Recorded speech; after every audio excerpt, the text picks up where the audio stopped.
Hi, this is Victoria Meyer. Welcome back to the Chemical Show, where chemicals means business. Today, I am bringing you a short episode that includes 5 key leadership lessons learned on day one of the Chemical Summit. So, as you guys know, the Chemical Summit was held on October 8th and 9th. The feedback was, and this is just a snapshot, outstanding, enlightening, insightful. So, lots of great things. If you missed it, and you're feeling sad or a little bit FOMO, fear of missing out, don't worry. Head on over to thechemicalsummit.com and get your virtual ticket. We are making available to you the ability to access recordings of our speakers and panelists, plus any slides or contents that they shared, as well as some of the snippets of conversation that happened during the event. You're going to have the ability to connect with other leaders in our exclusive Chemical Summit community and the opportunity to gain actionable insights to move your personal leadership and your business forward. Day one of the summit covered a lot of ground.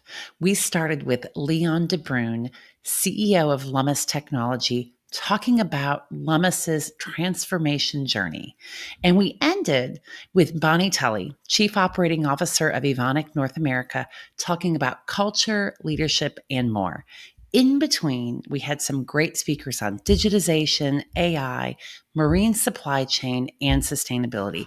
And even more importantly, and this is the thing that I can't bring to you in a podcast episode, is the buzz of conversation and connections that were taking place across the attendees.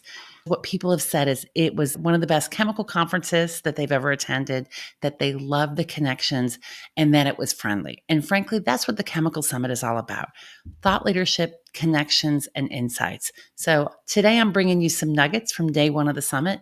Again, you can go back and you can get access to a virtual ticket and get some of the recordings and downloads from our speakers and sign up for next year. We've got our early pass already available, so you definitely don't want to miss it.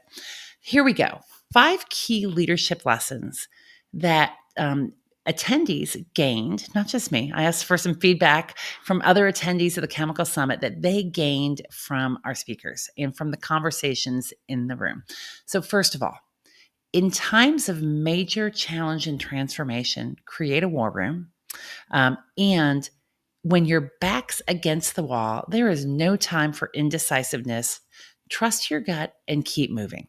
We heard this from Leon DeBruyn. And in fact, Leon shared a lot of the story of the transformation that Lummus has gone through when it went private in 2020 in the midst of COVID to where it is today, and turning it into a dynamic, innovative organization. I'm going to give you a clip of some of Leon's speech right here. And suddenly we had to sell our company with conditions. So the moment I was able to get past that initial shock, I started to plan wartime leadership. If you have your back against the wall, there is no time for efficiency and making everything perfect. You want to be direct. Efficacy matters in that situation. So what we did immediately was we combined a team, 5-6 head team of people that I knew they would take a task and they would just run forward. And I also knew that the rest of the company would continue to operate, because if you're selling your company, you're having to meet with banks and tell your story 100 times, literally 100 times, to potential investors, potential acquirers. You still have to run your company. You still have to make money, because if you don't, you sell a company that suddenly has completely deflated. So that was the situation we did that. We formed this war team in the war room, and we got help. There's investment banks that run this process, etc. What I did not realize, and this may be my boring engineering background, is people started to leave the company. And of course that makes sense, but we didn't think of it. So we suddenly had to face, how do we retain the top talents? How do we retain the talent that's going to take the company forward? So all of a sudden it was not just 2 tasks, now there was a 3rd task. And this is again where I think wartime leadership matters.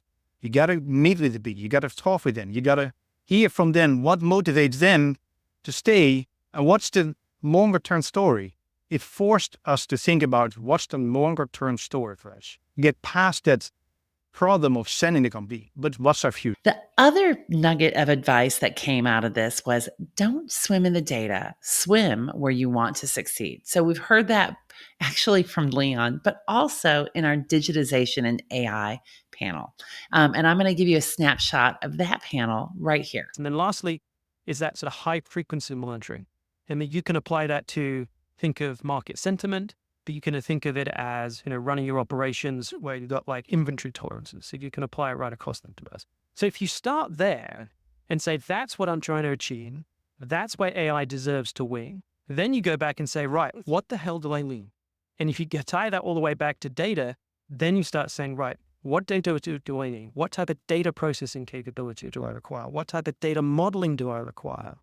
And then you start getting back to those definitions that I was confused with earlier of, right, now I understand what data I need, what data products I need, what data models I need, because I'm trying to stitch to something at the end.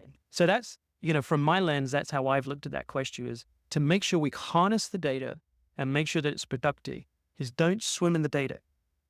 Swim where you're trying to succeed. Our third leadership lesson comes from our marine supply chain panel, which talked about navigating uncertain seas. And if any of you are following what's going on in the maritime shipping world and how it affects chemical supply chains, you know. And if you're not paying attention, you need to start. So the lesson that came out of this was the importance of partnering inside your firm and across your stakeholders and value chains to find solutions. And in fact, as you know, when we talk about marine supply chain, this is a globally connected business. And what's happening in other regions dramatically affects what's happening in North America, in Asia, in Europe, elsewhere. We're connected, and you need to know what's happening. And the way you know what's happening is to connect, engage, and partner across the value chain. Here I'm going to snippet from Eric Carrero, who is the president of the Greater Houston Port Bureau. And we learned that actually Texas is very important to Panama because of the trade that they have with us. So when this delegation, we engaged and we went to Panama for a few days, they were able to talk to us and explain to us what happened. Last year was an El Nino event. The first time they were using the new locks on their El Nino event, so they had less rain. So these locks, they were taking more water for the vessel when they were transiting. So because of that, then they had an issue with the water, right? This year is La Nina event, which means that more rain, more water, no issues. But they mentioned to us, we want to be prepared for the next El Nino event in 5 years. So what are they doing? They're investing $1.7 billion in the next 4 years to take water from a reserve that they already identify. And they're going to be bringing that water into the Panama Canal because they know transits are going to increase. We're not going to slow down. We need to get our vessels all the way out to Asia because the market, like I say, is growing. So they are prepared. Once again, is the importance of being proactive, the importance of being engaged. It was an issue for us, engaged with my members. We went, we conquered. And I'm proud to say that. We cannot remain, just wait to see what's going to happen while the rest of the nation was waiting to see what's going to happen with the Panama Canal. 50 of us, we went and we had a great time. We actually met with the U.S. ambassador in Panama. We went to the residence. We had a great evening. And that's something that we want to continue to do every year. Once again, we want to start knocking that door. We don't want them to forget about us. The importance is we need to be proactive. Our fourth leadership lesson comes from our sustainability panel, chaired by Karen Kirchnick of the American Chemistry Council. In that panel, we talked about the importance of being good stewards and building community partnerships.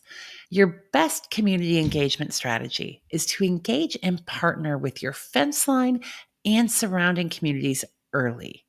Build goodwill, build strong relationships such that if, and we hope this never happens, but if there is an incident that occurs, that goodwill is there, that they are there, your partners across the fence line in your community are there to support you in good times and when not so good.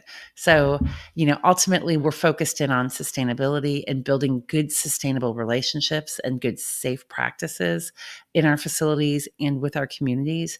And one of the keys with this is building a strong community engagement early and often.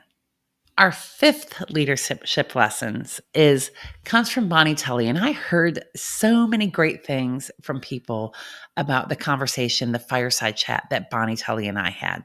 And one of the biggest takeaways that people had was around conflict resolution. And basically, Bonnie was talking about an inflection point that the facility in Singapore was having, that she was out there starting up. It'd gone through construction and startup, and then it was moving into steady state, which is a huge inflection point. And the message that Bonnie shared with us was, when your organization is at an inflection point, expect some conflict, right? It's a very natural thing, but you have to solve that conflict. And she had a really great suggestion that worked, and she has applied it several times. To solve the largest group conflicts, focus on the small one-to-one conflicts. And in fact, they brought in a mediator and had a series of one-on-one engagements, which completely turned the organization around. When you move from the biggest to the smallest and focus on, frankly, controllable things, the rest will shake out. And that allows for success and opportunity and more. So those are the 5 leadership lessons that we've got today from day 1 of the Chemical Summit. I hope you've enjoyed this. Stay tuned. Next week, we're bringing you some leadership lessons from day 2 of the Chemical Summit.